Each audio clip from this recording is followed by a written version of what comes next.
Ito.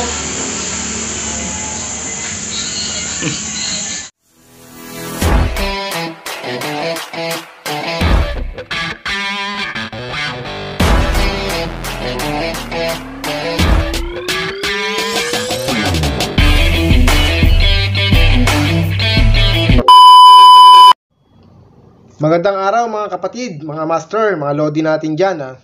Ito, samahan nyo ulit kami, maglinis ulit tayo ng Fuji Denso aircon and basic inverter ito.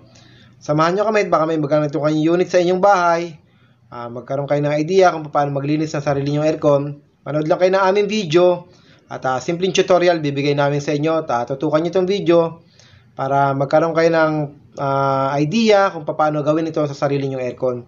Tutukan nyo guys at ito, baklasin natin unti-unti yung front cover, then yung ating casing mismo, yung cover ng ating body ng ating aircon. Tanggalin na natin mga tornilyo, picture natin, kuha natin ng video para may balik natin ng tama. At para hindi tayo maligaw, ganun din sa mga control natin, sa mga wirings, kuha natin ng picture, kuha natin ng video para sa pagbabalik, may balik natin na maayos at walang problema. Ingatan po natin yung may mga electrical parts at wag na po natin basain. Ilayo na po natin, i-separate na po natin itong mga to para hindi siya mabasa ng tubig. Ganun lang po at sana po matuto kayo sa aming tutorial na to. Tutukan nyo itong aming video at kung napadaan ka lang at nagustuhan mo itong aking video na to, nakikisuyo po ko sa'yo, pakisubscribe po at pahit yung notification bell para updated kayo sa mga videos naming ilalabas about aircon and computer tutorial. Thank you guys at tutukan nyo ang video, samahan nyo kami.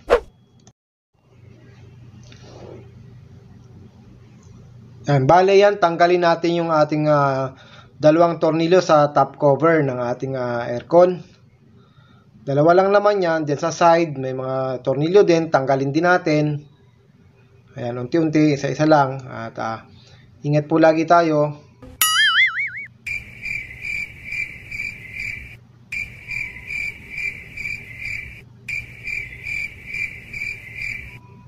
So, bali apat, dalawa sa magkabilang side. Then, yung iba, meron din sa likod. Depende sa brand ng unit. Ito, wala naman sa likod. Kaya, iangat lang natin. After natin matanggal yung bali 6 na screw.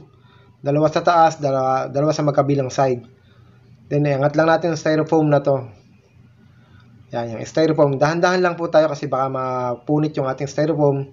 Ito, first time to malinis kaya nakadikit pa yung, yung connection niya, yung parang aerotape lang yan. Iangat lang natin.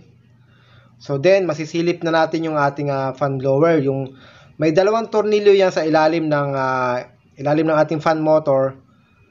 Alisin din natin yon, yung dalawang tornilyo na sa ilalim.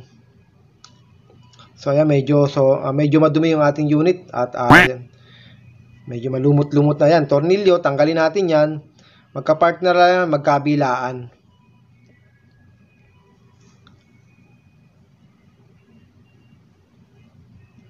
So, alisin lang natin yan. Mas maganda kung meron kayong magnetic screwdriver para pag natanggal natin, hindi mahulog yung tornilyo.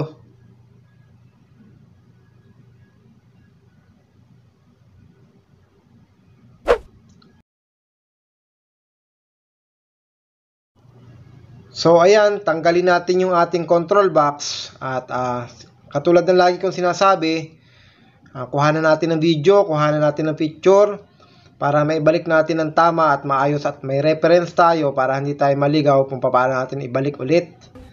Ginagawa lang namin kasi to para to make sure na pag nag-spray tayo ng tubig, hindi natin siya mabasa. Pero pwede naman siyang hindi baklasin basta sigurado lang natin na hindi siya mapapasok ng tubig para hindi mabasa yung ating board sa control natin. Ganun po at I advise kung kaya nyong gawin nyo, mas maganda. Para sigurado tayo na hindi mababasa yung ating mga wirings, yung may mga electrical parts. Then ayan, kapag nabaklas na natin yan kasi para may angat natin yung ating fan blower. Ayan, kasi connected yan sa ating control, yung mga wirings niyan. Hindi natin siya may angat ng totally hanggat hindi natin siya nababaklas. Hanggang sa angat lang talaga. Ito, ang gagawin natin, babaklasin natin ng husto kasi sobrang dumi ng unit. At hindi pwedeng spray-spray lang para sulit yung cleaning. Ayan, tanggalin natin. So, sa ganung paraan, malilinis na natin na maayos at hindi tayo mag-worry na may mababasa tayong electrical parts. So, ganun lang guys. Tutukan nyo ng video. Sana matuto kayo sa aming tutorial. Ayan o, sobrang dumi ng unit o. Kung makikita nyo, sobrang dami ng lumot at mabaho na yan. Actually, yung binubuga niyan guys, for your information lang, ayan yung nalalanghap natin kung may mga anak tayo, may mga medyo may hika tayo. Hindi maganda sa katawan natin yan, kaya ipa-maintain natin yung general cleaning ng ating aircon kahit every 4 months para sa ganung paraan makakaiwas din tayo sa problema ng aircon natin, kasi ang tinatagal ng aircon natin, pinakang vitamins kasi ng aircon natin ang general cleaning, kaya I suggest lagi nyo siyang ipa-maintain ng cleaning. So guys, tutok lang sa ating video at sana matuto kayo.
So ayan, sana may natutunan kayo sa aming tutorial.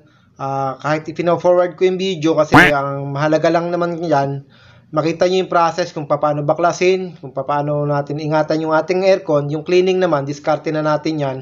Kasi kung nabaklas na natin na maayos yan, diskarte nyo na yan, paano natin malilinis na maayos. So sana natuto kayo. At basta lagi yung tatandaan guys, huwag kayong nagmamadali. Ingatan nyo po yung ating aircon, lalo na yung mga electrical parts, para hindi tayo magka-problema. So, in this case, okay naman. Wala tayong worry kasi binaklas natin lahat. May picture tayo, may video para may reference at paano natin ibalik ng tama yung ating mga parts. So, eto, testing after cleaning, and para makita ni client na running in good condition at saka makita niya yung difference before and after kung paano natin nalinis. Sa mga napadala sa aking channel, pasuyo pa subscribe, pa-hit ang notification bell para updated kayo sa videos na aking gagawin. Thank you.